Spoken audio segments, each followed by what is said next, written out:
All right. Hi, everyone. This is Christina. We've got the Laurie team here, and we are being joined today by CNL Designs. We've got Christi Myers and Lisa McManus.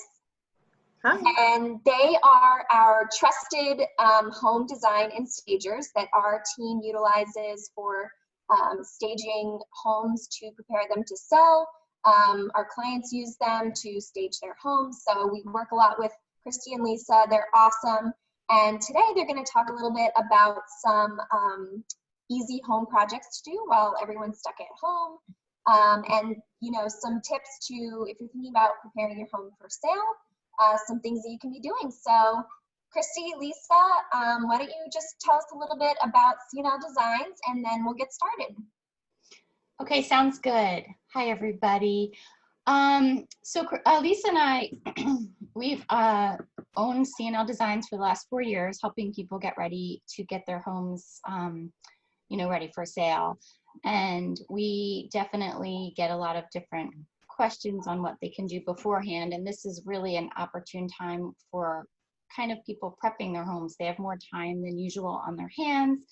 And we just thought it would be fun to kind of share just some tips that we've come across over the last few years, like where people really kind of need help. The one thing that I know that I've personally done, and I don't know about everyone else, but really my closets have benefited greatly from the pandemic. And with closets, we often get questions when we're staging people's homes, you know, what should I do with my closet? And kind of, if we have enough time, we'll kind of instruct them what to do. Really what we saw is that if you take 50% of what you have out of your closet, it will look bigger. Ultimately, people aren't spending a lot of time in the closets when they look around. However, when you're buying a house, you want to see what kind of storage space you have, right? Like, I'm sure you guys all have seen that. So basically, I think a rule of thumb is clear it out 50%. This time that we have on our hands now is the perfect opportunity to kind of thin everything out. It's going to be better for resale. It's going to be better. I think actually in general, it's kind of therapeutic a little bit to kind of thin things out, right? Like, I don't know. I think so.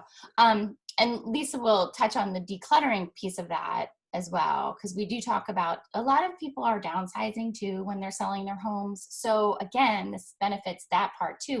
What haven't you used in the last 2 years? Like, you don't need it, you know, like that sort of thing. So go ahead, Lisa, I'll turn it over for you for the decluttering piece. Sure. Hi, everyone. I think when you start, it's good to set up a timeline for yourself, set up an agenda, go room by room, complete one room before you go to the next. And if you have a process, a mental process that you go through, it really helps. If you think about, are these items that I would buy again? Did I get my money's worth out of it? Did I really use it? And that could determine whether or not you keep it. If you consider whether or not it's a duplicate, do you have 3 coffee pots, 10 black sweaters? That, again, that thought process really makes you think about how much stuff do I need? And another, I think a helpful thing is that everything in your home should have a home. If everything you own has a spot, you'll be much more likely to be way more organized. Your house will be organized, your life will be organized, your closets will be organized. So if it doesn't have a home, maybe you clear out other stuff. Maybe it's something that you don't keep. It's kind of a helpful thought process to make sure you're really clearing through things. And then when it comes to personal, sentimental stuff, it is really hard to let go. And it is helpful sometimes then to have a friend in to kind of hold your hand, walk you through things. Sometimes it's more the memory than the item. So sometimes we could just photograph stuff and hold on to the photograph instead of every mug from every vacation place we went to visit, and help clear out our kitchen cabinets. Yeah, just some of those things to help you really get into that mindset. And even if you aren't moving, having the mindset of, and you're looking to clean, if I were moving, is this something that's worth packing up, unpacking, and finding a new home for? Right. Again, if not, then that's something that maybe we could, pass on to someone else, recycle, to have a new home. Yeah, these are all awesome tips. So just question real quick, when when people are going through their closets or decluttering things, do you have any recommendations of local places to get rid of stuff or donate? Yeah, so Good Stuff in Doylestown takes a lot of things. I know, actually, they have a couple different collection locations. Some of them are still open. The main stores are not right now. But I know my church actually has a little bin where, a little shed, and you can still put stuff in there, which is kind of nice because I know I personally have 4 bags of things I need to drop off. But you can also go to, when we're not in this type of situation, when things open up, Salvation Army, people call, Restore, and Chalfont. So there's a lot of places that will do consignment, or just if you want to donate, they'll resell it if they can, and they'll pick it up for you. Yeah, Purple Heart, you could call them, they'll pick up. Mm-hmm. So some of them have guidelines, but a lot of them, will tell you what they'll come get and what they won't. Mm-hmm. Okay, great. Good. Yeah, I was going to just say something about the collections really fast. We have come across some, and I'm sure you guys have too, a lot of people collect very unique items in their house. And for them, that's great. And if they're going to take their collection, then they should probably pack that sooner than later before they list their house. I've seen sword collections where, first of all, it's valuable, and you don't want really valuable things out when people are walking through your home. So we do really highly encourage for those things to be kind of the first ones to be packed, if you're taking it with you, and make sure that it's away by the time your house is ready to be on the market. Yeah, those are great tips. Thank you. Yeah. I have a question along the same lines. How about antique glasses and teapots and all those things that, again, it kind of falls into that sentimental category. But for certain people of a certain generation, those are things that what can you do with them? If you can wrench them away from, your older relatives, then what do you do with them? Well, we just had a case where they really actually, they didn't really downsize, but they had a lot of antique things. And I would say they did offer them to their family, right? So younger generations now, I think some people will still take things like that in their families. The problem, I think, with a lot of people that are moving into even when they're really downsizing, there's just no space for those things. So I think that's a big, a lot of the antique furniture is bulky, and you just don't have room for it. So selling it, I think, or just trying to give it away to family members at first go round is probably what I would recommend for those people. Well, actually, we recommend it all the time for those. Yeah. And, and you try, but if, sometimes what's special and precious to you may not be to someone else, and the younger generations aren't interested in it. So I think there comes a time when you just kind of realize, do I need to part with this now? I don't have room to store it. So, or do you, you could donate it and have someone else enjoy it. I think when the seller knows where they're going, right, and they know the space that they have to go into, it's a little easier to, they initially, I would say they hold on to 80% of the things. Yeah, I'm taking that. And at one point, everyone kind of realizes, okay, there's actually not space. So what really do I want to take, and what fits? And then, let's think of a plan B for the other things. So knowing where you're going is helpful to spatially figure out what you can fit and what you can't. Yeah, great advice there. So let's talk about the outside of someone's home. Now that, spring is starting to come, it's starting to get warmer. What are some things that people can be doing in terms of landscaping? Yeah. So you know, I always say, and I'm sure you guys say this all the time too, first impressions, you cannot get a first impression back, right? So when someone first drives up to your home, what do they see? They see the outside. So when we're staging a home, we always mention curb appeal. We always give them some tips what to do outside. Even in the winter, I mean, we'll say to put a planter out and put fake flowers in it, just so it gives it a little bit of a warmer feeling. But for right now, again, we have lots of time on our hands, more than usual. Weeding, mulching, huge.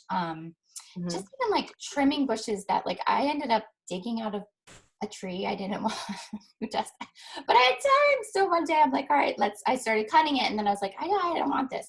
So like, I feel like people, if they take a real good look at the outside of their house and they have projects they've been wanting to do for a long time, now is the great time to do it. Just cleaning. I think too now, I'm sorry, I didn't interrupt. A lot of landscapers are delivering.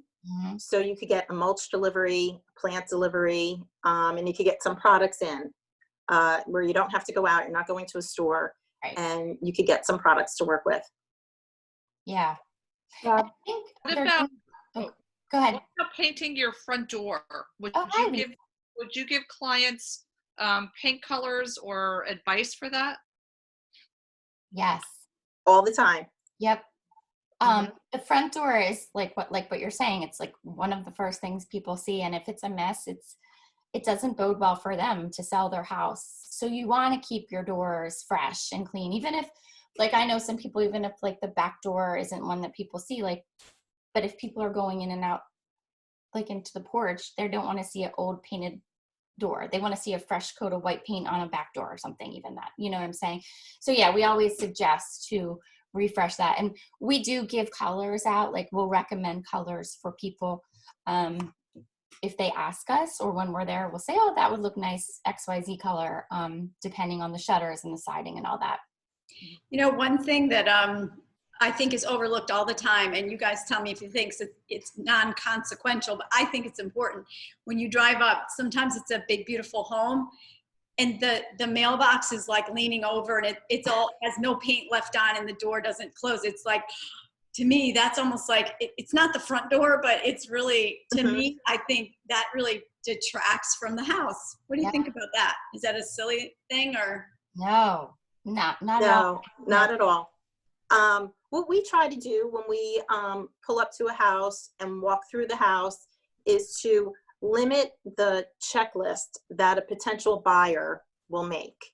And that's one of those things where a potential buyer will, you know, pull up and say, okay, I need to get a new mailbox. The front light bulb isn't working. The screen door is kind of hanging off. It's all those little things. They're easy fixes, but those are the things that we tend to point out to the sellers, those little quick fixes, so that the buyers, you know, checklist of what they need to do is super small, you know, or non-existent. Yeah. And, you know, and it's all those little easy fixes that make a huge difference. And a lot of times it's hard to see it because they've looked at it for 15 years and it kind of goes away. Do you know what I mean? So I look at us as fresh eyes for them, and you guys fresh eyes for them too. Like, I mean, there was a situation where they were painting their door and they were getting rid of the screen and the siding was terrible. And I'm like, well, power wash, let's power wash, because that's just another piece to make it, you know, great. If you have a power washer lying around, power wash your garage, it makes a difference. So, or even your mailbox, you could power wash that to make it cleaner than it is. So yeah, there's lots of projects outside right now that could definitely aid in the beautification of the outside of your house. Window, you know, great time to wash your windows, paint shutters. Yeah, these are all things that people may not think about, like power washing the siding or the mailbox or washing the windows, that, you know, could actually make a huge impact on potential buyers seeing their homes. So these are all awesome things to mention. Going off of paint, can we talk a little bit more about maybe interior paint colors or tips about that? Sure. I think one of the quickest, most modernizing things you can do in a house is paint a room. I mean, it just gives it a whole fresh new look, and it's relatively inexpensive to the other home repairs that you have to do. So if actually one of our clients, she had some wallpaper, and I was like, you know, if you have time, you could take off the wallpaper and just put a fresh coat of paint. And like I said, it just brings it up to a fresh, clean level. And to go on to Lisa's point, it's one less thing someone has to do when they move in to a house. So, and I think too, while we're in this situation, it's giving, like I personally did a room. I did a bathroom that for 10 years, I just didn't really, the colors didn't jive for me. It was older. So I redid it, and I feel like, oh, I want to use that bathroom a lot more now. Like, I think it'll just give you, if it's a little project, you will, oh, there it is. You know, it just gives you something else to think about other than the situation that we're in right now. So I repainted that whole bathroom in a week, and I didn't spend like too many hours, maybe 2 or 3 hours a day. And I just kind of went down, taped it off, painted the brown to white. Yeah, I painted the ceiling, which was actually kind of like beige color, bright white, and I just feel like it really opened it all up. Yeah, dark. It went from dark and dreary to kind of light and cheery. Yeah, these before and afters are awesome, and it really looks like all it was is a paint job. That's it. So, yeah. So I actually have a couple swatches here that you had sent me about different paint colors that are commonly used. Yep. So the top sale one on the right, the top right, is kind of the color scheme that I went with for my bathroom. That is one of the reason I put that on there is that's one of the top 3 colors of Sherwin-Williams this year for 2020. It's a really nice color. The one I used is actually a magnolia home color called Emmy's Room, but it's super close to that. It's just kind of a soothing, it has a drop of color in it. So you can tell that there's color on your wall. It's not totally neutral, but it's a nice color. We have used aesthetic white, Revere pewter often, edgecomb gray, accessible beige. I mean, these are all colors kind of that we kind of go to when we're looking for a neutral palette.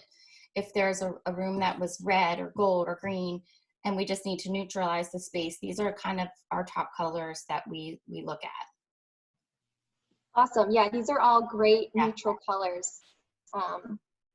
What about accent colors, Christi and Lisa? Like, if you're going to have that neutral background, are there any current colors that are more popular than others right now, or that, like, I know at some point there was like this bright orange color that was an accent. I actually like that one. But is there anything trending now that's popular for like accent pillows or, you know, wall decor? I would say a lot of navy. You know, a navy / teal to paint. If you want to freshen up a vanity, a kitchen cabinet, add a little color. Also a lot of Lisa, your coral. I think the coral pillows, coral, like that's it. Coral. Our room is pretty neutral, but if you look at that pop of color, it just brings it to life, right?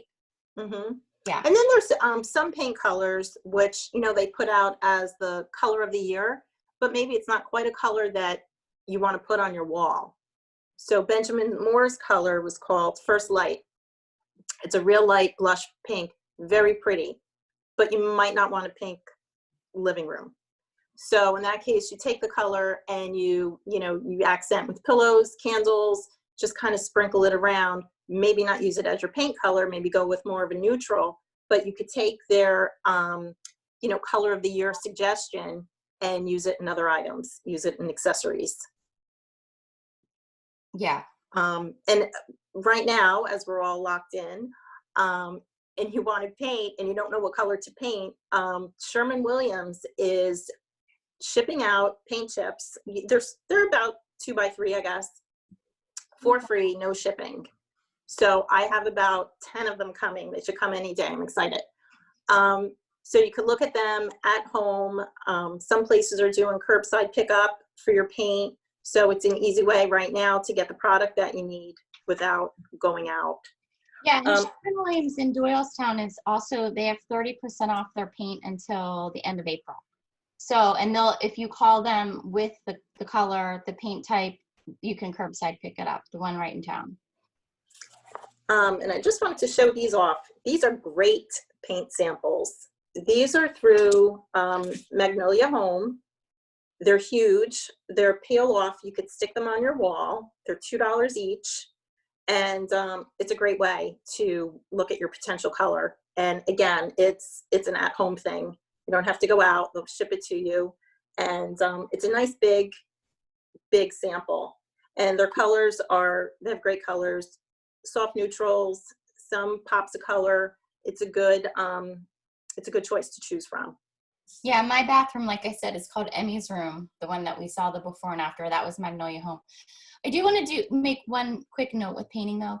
Lisa and I, we have some go-to colors we definitely use, but that being said, the color is going to look different in every single home. The lighting in your home is different from your neighbor's home. It's different from my home. It's different from Lisa's home. So really it's important to get that paint chip and put it on your wall to make sure that it flows in your space the way that you want it to. Even though you may have loved it in someone else's home. That's why Lisa and I always bring out our chips. We bring out colors so that we're in someone's home. We can say, actually, yes, we're going to confirm that this will look good on your wall when we do color consultations. Mm-hmm. Yeah, those are great things to mention. So speaking of lighting in people's homes, what can you talk about, if people have a lot of curtains or balances across the top of their windows, what kinds of things should they be doing with those?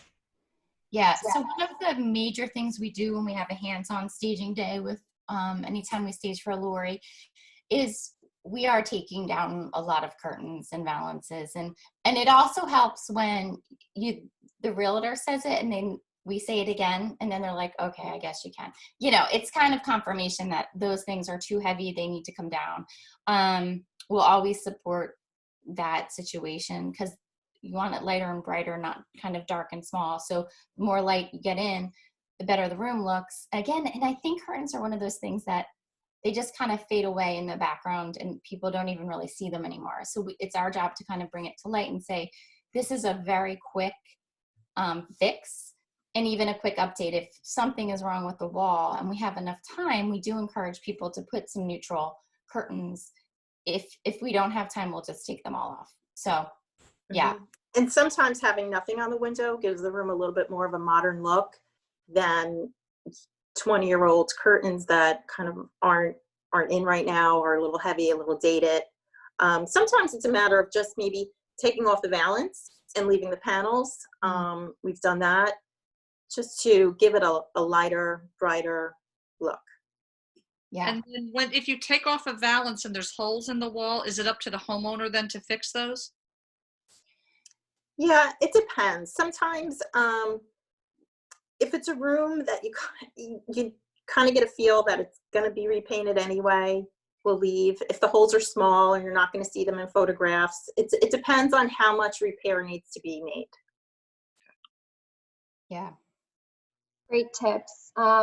Does anyone have any questions? Or Lisa, Christi, do you have anything else to mention? Oh, so I'm going to talk about the cleaning of the grout really quick because I think this is so funny. You did that picture showed up. Okay. Yeah, I'll show it again. Yeah, so we were in a house and they were just so receptive to everything that we said. And maybe like 3 weeks after we were there, they sent us well, first of all, a week later, they were like, what was that grout product you said? And Lisa had one that she had used, so we sent them the name of it. And then she said, okay, like maybe 2 weeks later, she sent us the picture and was like, I can't even believe how good it looks. I mean, I don't think the grout was ever cleaned in the house. And now like it made a huge difference. So little things can really make huge difference. So I, putting my money where my mouth is, so to speak, cleaned the grout in that bathroom that I just did too. So it's not hard. You just kind of take a toothbrush and you kind of go along the lines and it really cleans it up nice. So What's the product name, or do you remember it? Lise, what was that one that we told them? The Clorox cleanup with bleach. Yeah. And sometimes it specifically says for grout or tile. Like I use just like a Zep grout cleaner and it did the same thing. Yeah. So just again, a project that if you haven't gotten to tackle it and you have time, it might be something, it'll be worth your while in the end because it looks so much better in your bathroom. And that's a big cost savings if you do something like that yourselves. We have recommended Grout, which is a company that can come in and do it. And it's not cheap at all to have them come in. I mean, I'm talking over $1,000, maybe not for that size bathroom, but just in general. So yeah, if you have time now on your hands, you can save yourself a lot of money and make it look like new tile. Yep, Christy, Jen Alvarez is watching also. And she said, that was my bathroom with the Grout recommendation. So she's watching. Yeah, she's sweet. Yeah. I feel like I saw a YouTube video where someone attached a special brush onto a drill and cleaned the grout, and they did it in like 10 minutes because they used a drill and it was really fast. I was like, that's amazing. Oh, great idea. Yeah. Yeah, I think you could probably find gadgets like that for sure. Like a toothbrush was a little cumbersome, but it worked. So Yeah. Awesome. So these are awesome suggestions. Thank you all. Any other questions from our team members? Lisa, Christy, any last bits of advice you want to throw out there? I think just while you're here, like make the best of your time. And I think when you organize, it does actually, it's a little therapeutic when you clean some stuff out. So while there's like nothing to do, I think there really is a few projects you could probably tackle in your house and make yourself feel like you've done, you know, it probably makes you feel better. It makes me Feel better about being at home, definitely. Yeah. For sure. Yeah, I'm sure we can all agree that, you know, as much as some of these projects, you may not want to do them, once you do them, you'll be much happier that you did and you'll feel a lot better about it. So that's awesome advice. All right, well, if there's no other questions from Facebook, we can wrap this up. Thank you so much, Christy and Lisa, again from CNL Designs. Thank you guys for joining. This is great advice. We will be posting this recording on YouTube. So if you missed a part of it or you want to share this, check out our Laurie Real Estate Team YouTube channel. This will be on there. And we'll talk to you all soon. Thank you. Everybody. Bye. Thank you. Bye. Hey, thank you.